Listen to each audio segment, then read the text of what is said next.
Hello guys, स्वागत है आपका कंटेंट मॉन्स्टर्स के एक और एपिसोड में। और आज के इस एपिसोड में हम रिव्यू कर रहे हैं फिल्म मजामा का, जो कि हाल ही में रिलीज हुई है Amazon प्राइम वीडियो पर। वीडियो वाली बात सच्ची है। Holy shit! इसके मुख्य कलाकार हैं माधुरी दीक्षित, गजराज राव, ऋत्विक भौमिक, बरखा सिंह, सिमोन सिंह, सृष्टि श्रीवास्तव, शिवा चड्ढा और रजित कपूर। अब कहानी जो है मेरे हिसाब से एक कंप्लीट आयुष्मान खुराना फिल्म की तरह है, पर जिसमें आयुष्मान खुराना नहीं है। इस तरह के डिफरेंट सब्जेक्ट्स जो कि एक सोशल कॉज को भी लेकर आगे आते हैं, जिसमें डोज ऑफ ह्यूमर हो, इमोशन हो, ऐसे काइंड ऑफ फिल्म्स का आयुष्मान खुराना ने पूरा एक मार्केट बना रखा है। इनफैक्ट कई सालों से लास्ट 4-5 साल से आयुष्मान खुराना इसी तरह की फिल्म्स करते हैं, जो कि एक अच्छा रिटर्न ऑन इन्वेस्टमेंट देती है उन्हें सिनेमाघरों में। हालांकि लास्ट 1 साल से इस तरह की उनकी फिल्म्स सिनेमाज में उतनी नहीं चल रही है, लेकिन कहने का मतलब यह है कि आयुष्मान खुराना ने इस तरह की फिल्म्स को अपना कोर स्ट्रेंथ बना दिया है। अब डायरेक्टर आनंद तिवारी भी वेट करते हैं इसी जोन में। डिफरेंस ये है इस फिल्म का आयुष्मान खुराना की फिल्म से कि उनमें टिपिकली एक यंगस्टर होता है who comes out of the closet, और इसमें more a middle-aged lady, Madhuri Dixit in this case specifically, who's happily married, has 2 grown-up children, who is coming out of the closet, and people around her come to know that she is fond of females naturally as against males, बावजूद इसके कि उनकी शादी हो चुकी है और उन्हें 2 बच्चे भी हैं। कहानी बड़ी सिंपल है। उनका बेटा यूएस में रहता है, उसे प्यार हो जाता है यूएस की एक लड़की से। उसके माता पिता तो उसे पसंद कर लेते हैं, लेकिन उसकी फैमिली को मिलना चाहते हैं। उनके माता पिता काफ़ी अमीर घर से हैं, और उसका जो सोने वाला ससुर है, he is also running for mayorship in US, तो वो बहुत पर्टिकुलर है अपनी रेपुटेशन को लेकर। They are quite snobbish, in fact fairly over the top और कैरिकेचराइज्ड है उनका कैरेक्टर इस फिल्म में। वो गुजरात आते हैं जहाँ पे ये बसा हुआ है, वो आके देखते हैं, इसके परिवार को मिलते हैं। इनिशियली बहुत खुश हो जाते हैं कि बहुत ट्रेडिशनल फैमिली है विच अपहोल्ड्स फैमिली वैल्यूज एट्सेट्रा। और एक सोसाइटी के फंक्शन में खुलासा होता है कि Madhuri Dixit is a lesbian. I just saw some people watching a video of Vivian Tico. ये जो बात है सामने आती है बिकॉज गजराज राव, जो माधुरी दीक्षित के हस्बैंड प्ले कर रहे हैं, वो सोसाइटी के चेयरमैन है, और उसके खिलाफ जो आदमी खड़ा है वो इस चीज़ को एक्सपोज करता है, क्योंकि वो जानता है कि जब ये बात बाहर आएगी सोसाइटी वाले उसे चेयरमैनशिप से हटने को कहेंगे और वो चेयरमैन बन पाएगा। उसे ये पता चलता है बाय चांस, क्योंकि माधुरी दीक्षित के पड़ोस में जो लड़की रहती है उसकी आदत है अपने फ़ोन से वीडियोज़ लेते रहना छुप छुप के। ऐसे ही छुप छुप के वो एक बार माधुरी दीक्षित का अपनी बेटी के साथ कॉन्वर्जेशन हो रहा होता है, बहस हो रहा होता है, वो रिकॉर्ड कर लेती है, जिसमें कि माधुरी दीक्षित ये बयान करती है कि हाँ वो एक लेस्बियन है। क्या होता है इसका रिपरकशंस उसके बेटे की शादी पे, क्या होता है रिपरकशंस उनकी कॉलोनी में जहाँ वो रहते हैं, क्या होता है रिपरकशंस माधुरी दीक्षित के रिलेशनशिप पे उसकी कॉलोनी के दोस्तों के साथ, इस खुलासे के बाद and even how eventually people come around and accept this fact is broadly the crux of the story. अब इसमें बीच में बहुत सारी बेतुकी चीज़ें भी होती है, जहाँ पे माधुरी दीक्षित का बेटा अपने होने वाले सास ससुर की अजीबोगरीब डिमांड मान जाता है, जहाँ वो कहते हैं कि माधुरी दीक्षित को लाई डिटेक्टर टेस्ट करना पड़ेगा कि वो लेस्बियन नहीं है, तभी वो ये शादी होने देंगे। वो अपनी माँ को मना भी लेता है टेस्ट करने से। And during the course of all this किस तरह से माधुरी दीक्षित को रियलाइज होता है कि she needs to come out and tell the truth to a family and not hide behind this lie. किन के साथ उनको प्यार होता है अपनी शादी से पहले, वो भी इस दौरान पता चलता है। सिमोन सिंह वो कैरेक्टर प्ले कर रही है, और सिमोन सिंह जिनके हस्बैंड निनाद कामत है, वो दोनों इनके फैमिली फ्रेंड्स भी हैं। लाइक आई सेड, इस तरह की कहानी आयुष्मान खुराना कई बार कर चुके हैं। सो एक प्रॉब्लम इस फिल्म का है कि there is a strong sense of deja vu. आप इस तरह की फिल्म देख चुके हैं।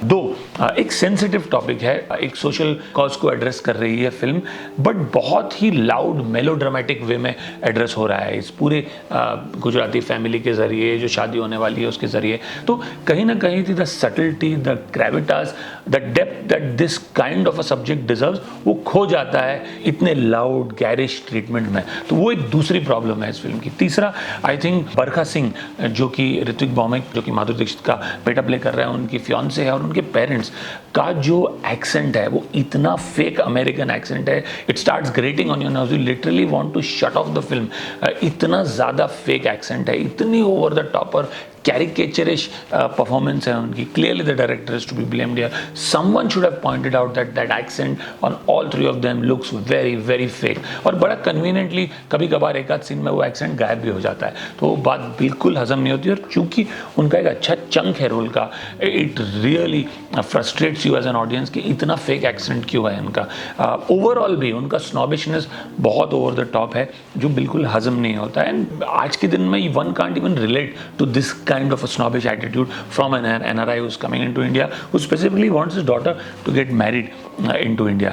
चौथी प्रॉब्लम यह है कि finally when people start coming around the fact that Madhuri has come out of the closet and this is what she is, specifically her husband Gajraj Rao and her son Ritwik Bhowmik, वो इसीलिए है ना क्योंकि she is a very good wife, सारे घर के कर्तव्य निभाती है, सबका ख्याल रखती है. She is the epitome of the perfect housewife. But the question that this fact raises is क्या वो ये सब नहीं होती तो वो उसको एक्सेप्ट नहीं करते when she had come out of the closet, या फाइनली आप एक्सेप्ट किसी को तभी करोगे जब वो इतने परफेक्ट हों. But the very fact that you're accepting them even after she has come out of the closet is because you're accepting them with all her imperfections. But यहाँ पे you're accepting her despite what you feel could be an imperfection because everything else is perfect. So that also to me doesn't gel well. जैसा कि मैंने कहा, वो जो depth और Gravitas होना चाहिए इस सब्जेक्ट को लेकर वो कहीं ना कहीं चला जाता है, बिकॉज अदरवाइज उन्होंने माधुरी दीक्षित के कैरेक्टर का पर्सोना इतना पिक्चर परफेक्ट बना दिया है कि they are therefore willing to ignore this. ऐसा इंप्रेशन आपको मिलता है as an audience towards the end of the film. So that also is something that doesn't gel well with me because you have to accept her. Whether she is the perfect mother or wife or not is immaterial. The fact that this is who she is, that is why you're accepting her. और वो पूरा खुल के आना चाहिए, तो वो मुझे डेफिनेटली नेगेटिव लगा. तो ये चार चीज़ों की वजह से the film doesn't work for me as much. I think what works for me is clearly the performances. Madhuri Dixit, Gajraj Rao, Srishti Shrivastava and Ritwik Bhaumik have given a phenomenal performance in the film. It is because of them that the film becomes imminently watchable. Second, I think another person I would like to add here is Simon Singh. Simon Singh का एक बहुत छोटा सा role है लेकिन उन्होंने बहुत ही बढ़िया परफॉर्मेंस दिया है.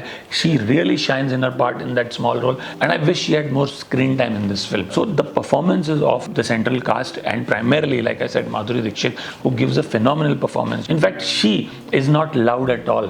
The film is loud but not Madhuri Dixit, and that is where the depth in a performance can be seen through. Clearly experience counts, and when you see Madhuri's performance, you get it. She's got the sur of this role perfectly right. Also, I'd like to add that for an OTT film which generally does not have song and dances as their USP, the music is fairly interesting and I think it's fairly relevant also, given that this is set in a small town in Gujarat. Lastly, I think they all look and seem Gujarati, so that part is also addressed very well. The accent doesn't seem very loud and caricaturish, जो कभी कभी हो जाता है इस तरह की फिल्मों में.